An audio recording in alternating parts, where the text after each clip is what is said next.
E no Esporte Mais de hoje tem a Copa do Brasil, jogos importantes que movimentam a semana, a rodada dos cariocas pelo Brasileirão, tem a seleção brasileira que foi convocada pelo técnico Tite para os jogos contra a Coreia e Japão. E é claro, notícias das cidades como Maurício Aragão, clubes menores do Rio e muito mais. Não perde, vem com a gente que está começando mais o Esporte Mais.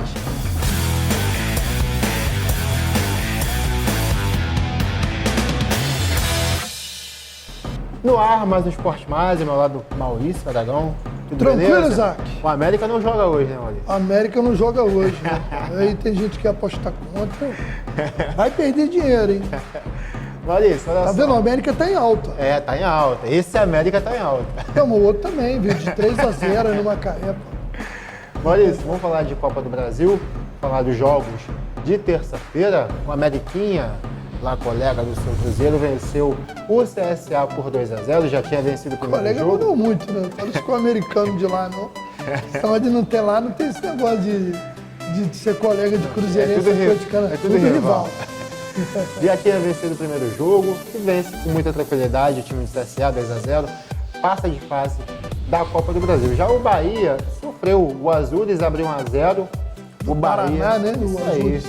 O Bahia empatou lá para o finalzinho da segunda etapa, levou para os pênaltis e assim conseguiu a sua classificação.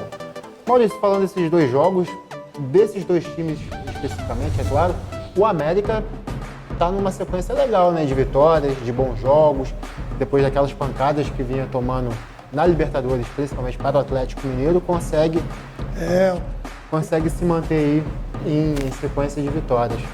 Vice-líder do Brasileirão durante a semana, quer dizer, dorme na vice-liderança pelo menos até o próximo final de semana. Vem de ter derrotado o grande rival, um dos grandes rivais, né, que é o Atlético, porque lá tem americano que detesta mais o Atlético, tem americano que detesta mais o Cruzeiro. Isso vai muito aí, às vezes, dos parentes e dos amigos. Quando tem aquele cruzeirense parente muito chato, o cara toma a birra do Cruzeiro. E o inverso do Atlético. Eu conheço pelo menos um torcedor do América Mineiro, mas é um cara bem tranquilo, bem light. É igual o América do Rio, né? Torcedor light. Light, né? Mas nada, rapaz, tem americano tanto lá quanto aqui, fanático, mais do que vocês podem imaginar. Sobre o time em si, o time do América vai se acertando. Lógico que é um time que tem expectativas diferentes de outros, mas por que não sonhar numa competição como a Copa do Brasil? Com certeza. Então, lógico que o primeiro passo do América é se manter na primeira divisão do Brasileiro. O segundo, quem sabe, fazer uma grande campanha na Copa do Brasil e tentar se aproximar de um título inédito. Sim. Né? Não dá para desmerecer o Coelho pelo que ele fez até agora em jogos recentes. Né?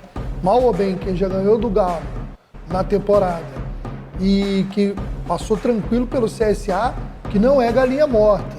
É um time de Série B, mas é um time com uma certa qualidade. Então, tem que respeitar.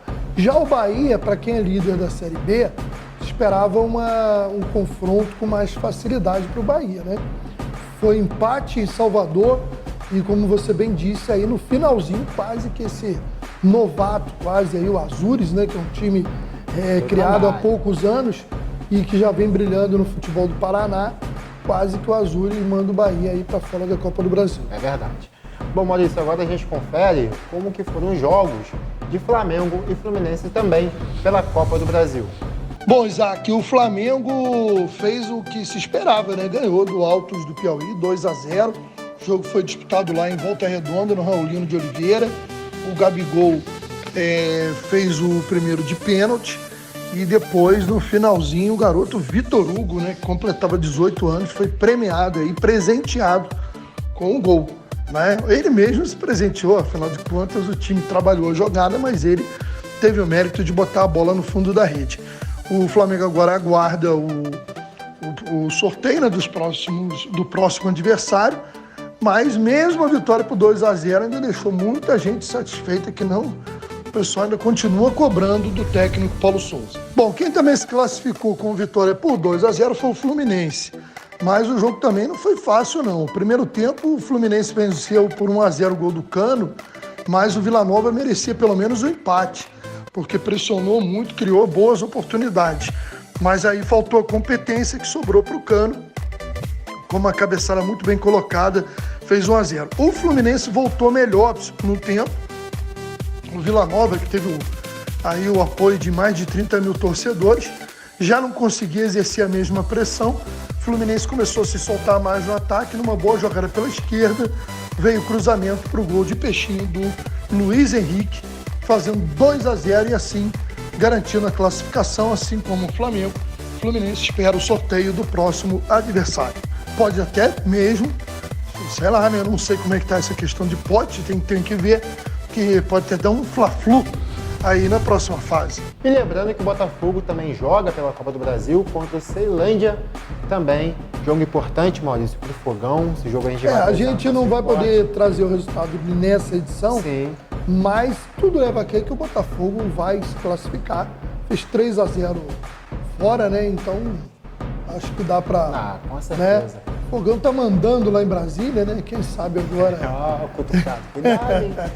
Bom, como o Maurício disse, a gente traz esse resultado no próximo... outros, né? E outros. Tem outros clubes aí que vão sofrer quinta-feira. Na próxima edição do Esporte Mais. Agora, Maurício, notícias dos clubes do Rio. Tem Copa do Brasil também para Portuguesa, hein? Corinthians em Portuguesa. Então vamos falar da Luzinha e vamos falar também, aproveitar para falar sobre... Primeiro, a Série A2, que teve jogo complementando a rodada nesse meio de semana. Bom, meu amigo Isaac, o Volta Redonda tem um jogo atrasado, assim como o Maricá. O Voltaço havia estreado com vitória e o Maricá com derrota. Eles estavam com o jogo marcado para essa quinta-feira, 18 horas. O jogo seria quarta, mas foi adiado em virtude do jogo do Flamengo pela Copa do Brasil, lá no Raulino de Oliveira. Aí você confere também a rodada desse sábado, 15 horas. Nós teremos América e Americano, Cabo Friense, Angra dos Reis, Macaé Esporte contra o Olaria, Friburguense contra o Sampaio Correia, Gonçalense Petrópolis contra o Maricá, já vai ser na quarta-feira em Petrópolis, assim como também Artisul e Volta Redonda. São jogos de final de semana da Série A2 do Campeonato Estadual. Bom, vamos lá, falando agora do sonho da Portuguesa na Copa do Brasil. Ele acabou, né, no meio de semana, nessa quarta-feira, com a derrota fora de casa para o Corinthians por 2-0. Com o apoio do torcedor corintiano, a equipe que lidera o Campeonato Brasileiro venceu por 2-0, foi superior e realmente a Luzinha foi brava, né, no primeiro jogo havia empatado em 1-1, mas dessa vez realmente fez diferença a qualidade do elenco, do experiente elenco corintiano, que venceu por 2-0 e segue na competição.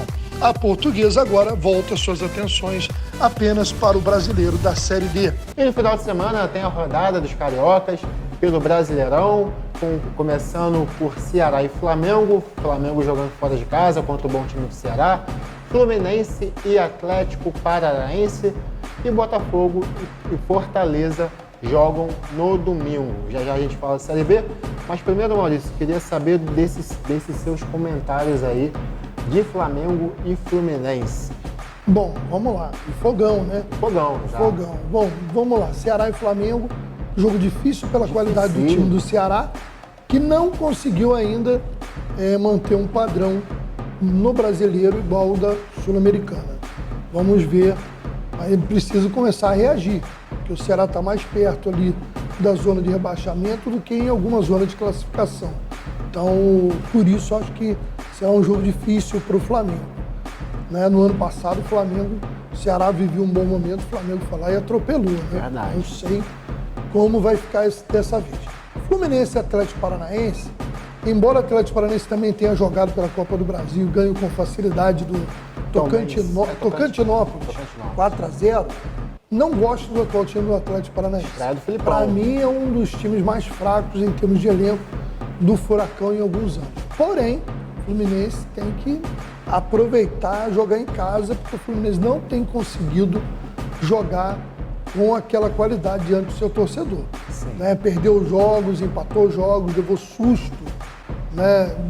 No jogo de ida da Copa do Brasil. Então o Fluminense não tem passado aquela confiança ao seu torcedor. É um jogo para tentar recuperar isso diante da galera tricolor. O Fogão, O Fortaleza é outro adversário difícil. Os times cearenses estão muito bem montados, são equipes que têm qualidade, tanto na parte dos seus técnicos quanto dos jogadores na parte individual. Alguns jogadores que vivem um momento muito bom, o próprio Iago Pikachu tem jogado muito, né? Recuperou seu futebol daquele início do Paysandu e depois o começo dele no Vasco, então tem ajudado muito Fortaleza. Acho que todos os jogos do Rio são difíceis, embora eu boto um pouquinho mais de favoritismo para o Fluminense, se o Fluminense souber aproveitar o fator casa. Correto. Na Série B, Maurício, o Vasco ganhou seu último jogo em casa contra o CSA, depois de alguns empates aí pela Série B, e agora tem a dura missão também de jogar em casa, mas é um jogo muito difícil, contra o time do Bahia. Bahia que também é um dos candidatos a voltar à Série A. Atual líder, né, da competição. Exatamente. O Vasco precisando empatado vencer. Com o Cruzeiro, levando vantagem no saldo de gols. Isso aí, o Vasco precisando vencer, tem que garantir esses 3 pontos. Jogo dificílimo para o Vasco da Gama, né, Maurício? Prevejo um empate. Empate? Não, mas... Mesmo vai jogando em casa? Não, eu brincando aqui. Não, na boa, é difícil dizer, porque a Série B é muito no início, nenhum time ainda despontou com futebol assim, nenhum dos clubes que estão ali, e o Vasco está na 5ª colocação, perto do G4, mas nem Cruzeiro, nem Grêmio, nem Bahia, nem... Me fugiu aqui com o 4º colocado. Sport Recife. Grêmio também. Não, então, falei Cruzeiro, Grêmio, Bahia, Sport Recife, sim, Vasco, Chapecoense. São os 6 primeiros colocados, se eu não me engano. Nenhum deles jogou aquele futebol maravilhoso até agora. Então ainda não apareceu, ao contrário de outras séries B, que aparece aquele time que dá aquela despontada. Ainda não tem. Igual o Náutico na última, não foi? Náutico, não. Mas depois caiu, né? Depois caiu. Então, mas vamos dizer aí, até outras classificações de clubes que passaram pela Série B e se classificaram com certa... Verdade. A própria Chapecoense, em 2020, ela subiu e voltou para a Série B. Em 2020, a Chapecoense se classificou com bastante antecedência. No início da competição, ela já se destacou. Hoje não. Hoje o campeonato está sendo o que a gente esperava pelo número de clubes de tradição. Nós temos 6 equipes campeãs brasileiras jogando a Série B e algumas, como a própria Chapecoense, de muita tradição. Então, uma Série B, talvez, sempre se fala isso, essa vai ser a Série B mais difícil de todos os tempos. Mas eu acho que essa é sim. Essa tem muito clube grande aí brigando para voltar. Tem que ganhar. O Vasco vencer o Bahia seria muito bom pro Vasco. É verdade. O empate seria melhor pro Cruzeiro. Se ganhar também, né? Maurício, agora mudando de assunto, vamos falar de seleção brasileira.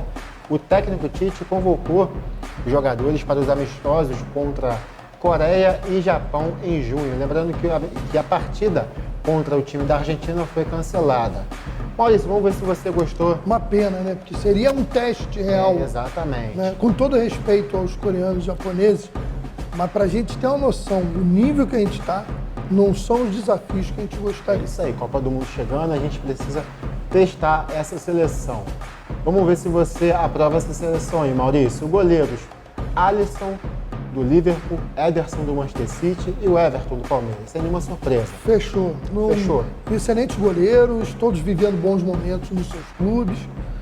Você pode até dizer de um ou outro aí que poderia almejar, brigar, mas... Quem briga por fora é o Santos, mas mesmo assim é muita disparidade. Eu acho que são 3 goleiros hoje que estão numa fase muito boa e tudo leva a crer que irão para a Copa. Verdade.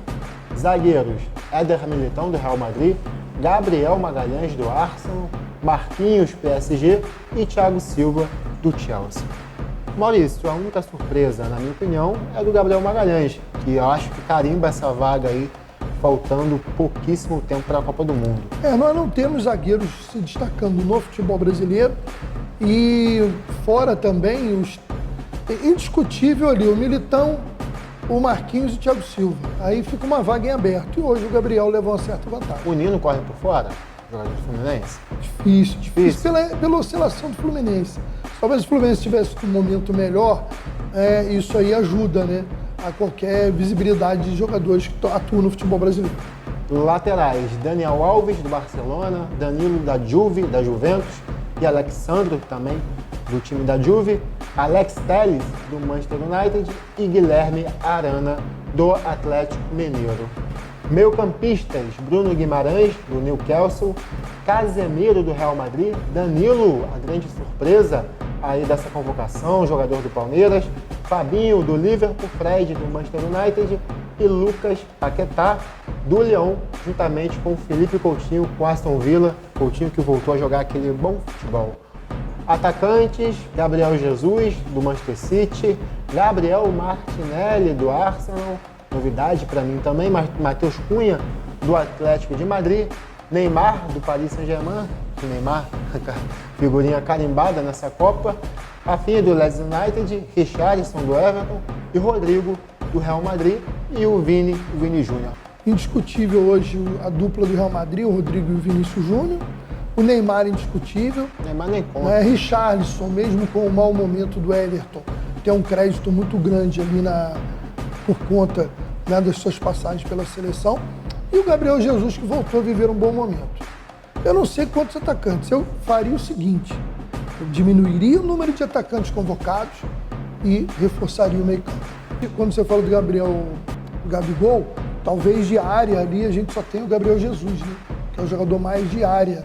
Né? Os demais são jogadores que atuam mais pelas pontas. Então, é verdade. Vamos ver, a gente já falou. Vamos esperar esses amistosos.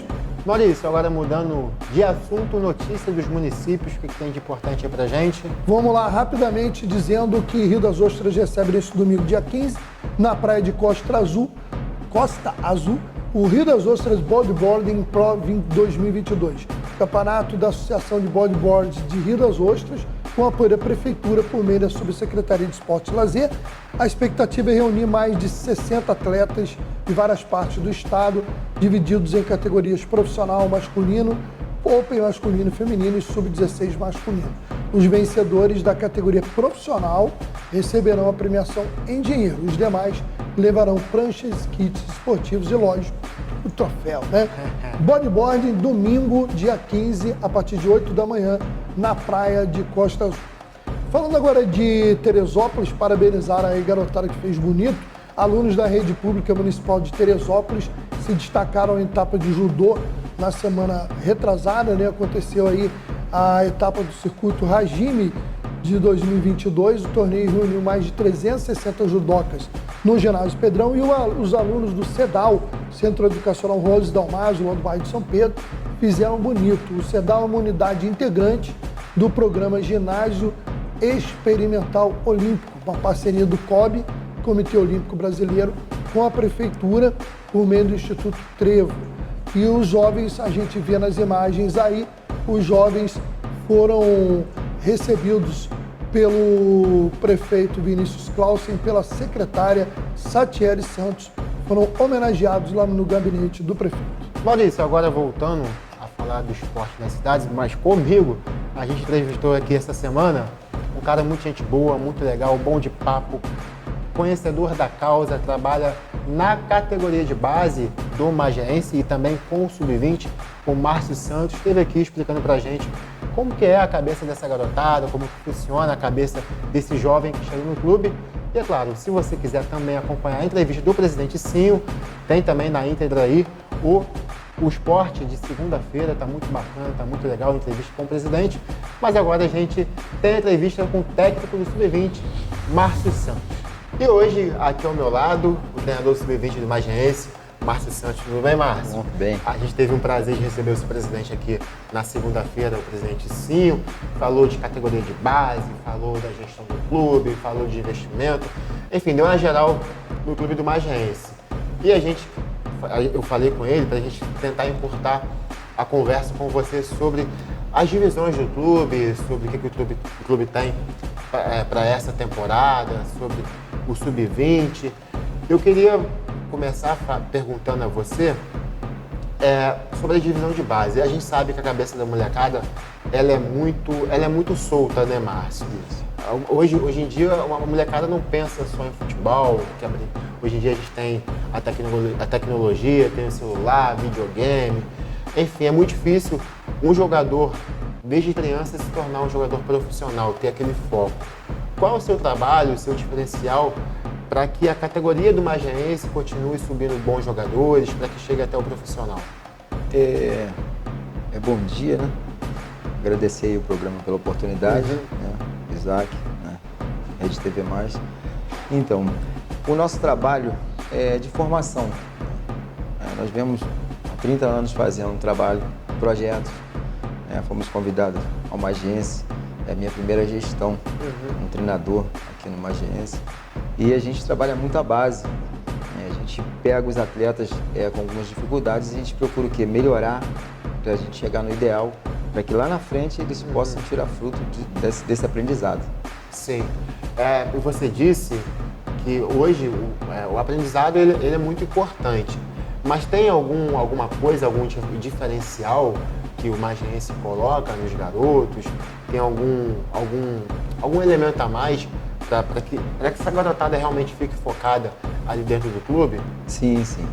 Primeiro a gente recebe como família, Sim. que é o grande diferencial do Magense, né? Nós deixamos os atletas bem à vontade, contar a sua história um pouco, a gente precisa conhecer de cada um.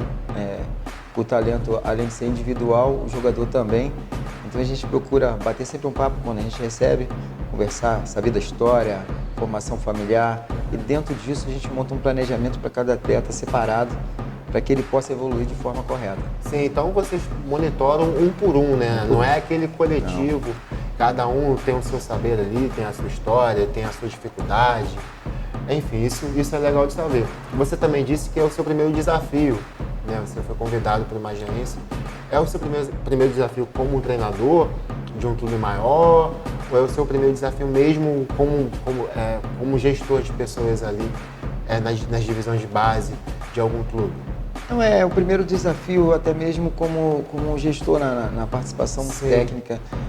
Nosso primeiro desafio foi receber o primeiro convite e estar assumindo ali na folga o profissional, né, em 2021, e dali se montou-se o projeto, vamos seguir em frente, e surgiu o convite, poxa, vem para o Sub-20. E a gente veio, abraçou a causa. Em dezembro nós tivemos a oportunidade de jogar o interestadual, ganhar as duas divisões qual comandamos, o Sub-17 e o Sub-20, e dali já começamos a aperfeiçoar, né, e ver os que encaixariam para um projeto maior. Sim. Seria o Sub-20, e já com perspectiva de setembro utilizá-los, a maioria, já para o profissional. Então já é um caminho que já está andado, já está asfaltado. E quais são as competições que o Magense Sub-20 tem para esse ano e quais são as perspectivas do clube e sua para essa temporada no clube? Então, o primeiro desafio agora, dia 15, né, de maio, domingão, a gente estreia contra o Carapebus. É a nossa primeira desafio do ano, né? Sim. Por conta da pandemia, os próprios campeonatos, eles têm umas datas meio confusas. E após esse Sub-20, aí só deve ter uma competição finalzinho de novembro, após o profissional. Até mesmo dentro do planejamento do Magense, para aquilo que quer, né? Porque se nós utilizarmos uma base que a gente vem trabalhando no Sub-20 no profissional, aí até inviabilizaria a gente de entrar em outra competição, porque os mesmos estariam fazendo essa competição profissional. Então vocês disputam essa competição no dia 15, aí depois só voltam a jogar no finalzinho do ano, é isso? Não, setembro. De setembro. Setembro. O que acontece? O planejamento do Magense, ele já vem, né, do finalzinho de 2021, com o Sub-20 trabalhando já para termos atletas novos. Como o presidente sempre fala, tem um sonho maior, uma vontade maior de chegar, né, um querer maior. Não está ali só para ganhar um troféu, está ali pela vida dele, pela oportunidade. E esse campeonato é um que pode abrilhantar bastante a carreira dos atletas, por ser bem visualizado, um campeonato bem... Tem clubes maiores. Bem explorado, isso. Enfim, e a pergunta assim que eu queria, que eu sempre tenho essa dúvida quando eu vejo algum atleta despontando, assim, no Sub-20 para o profissional. Quando chega no Sub-20, a cabeça do jogador, a cabeça do menino, porque tem muito atleta que já se forma antes, já tem uma cabeça, já tá com o pé no chão, digamos assim. Como que é a cabeça do menino de 20 anos que está ali já está batendo na porta, já tem alguns anos, já tem algumas vezes e nada acontece. Como que é o trabalho de vocês para falar, calma, é assim, vai acontecer? Como que funciona esse trabalho? Porque é muito difícil, né? Porque chega ali num determinado momento da sua vida que você tem que ajudar em casa, às vezes você tem que continuar estudando, né? Às vezes não, tem que continuar estudando, mas às vezes a escolha é muito difícil, né? Como que é para vocês alimentar esse sonho ali da cabeça do menino, do jovem? Então, Isaac, assim que vem a primeira pergunta que eu disse a respeito da recepção. Quando a gente recebe ali o atleta, a gente quer entender o que acontece com ele no dia a dia. Por onde passou, como foi feita a formação, como é dentro de casa, se trabalha ou não. É justamente para isso. Porque quando um atleta ele chega numa idade de 20 anos a 19 anos, existe a cobrança dentro do lar. Isso é normal, natural. Os pais acreditam nele até 17 anos. Quando chega a 18, muitos pais dizem, por que você não vai trabalhar, cara? Esquece isso. E o garoto, ele vive o sonho intenso.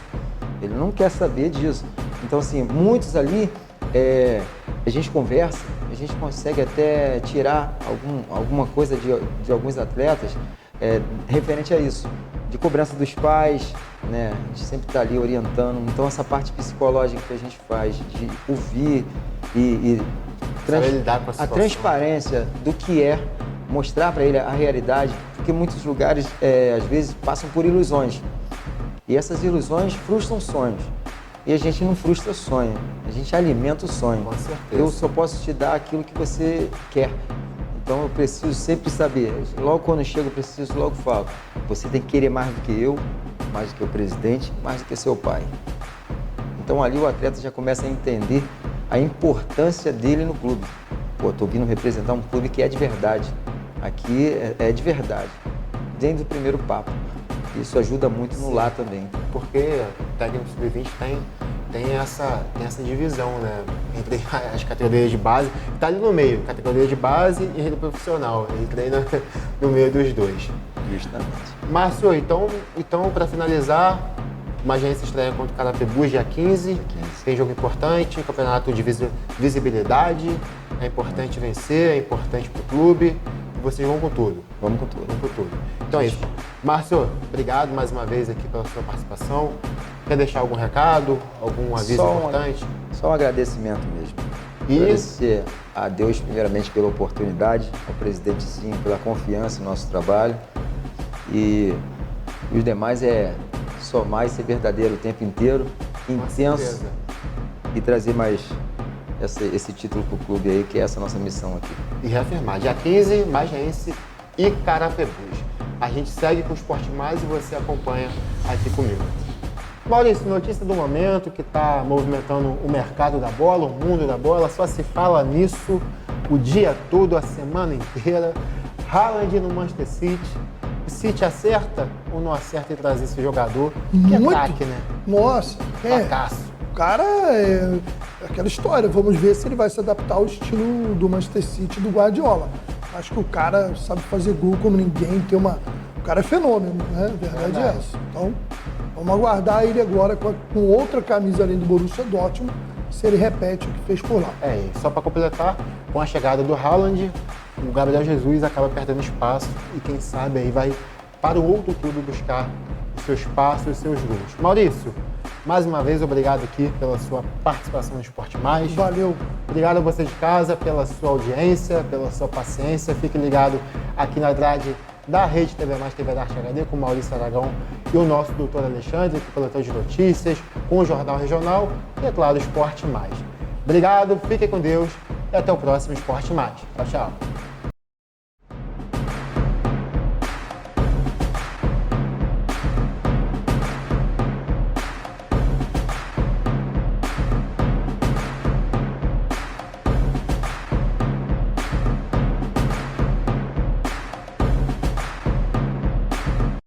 Parafuso a menos, não precisa preocupar. Na Casa dos Parafusos você vai encontrar muito mais variedade pra tudo que precisar. Casa dos Parafusos tem quase tudo. Tá esperando o quê? Vem pra Casa dos Parafusos. Avenida Dedo de Deus, 229, Loja 1, Centro de Guapimirim. Telefone 2632-4836. Casados Parafusos.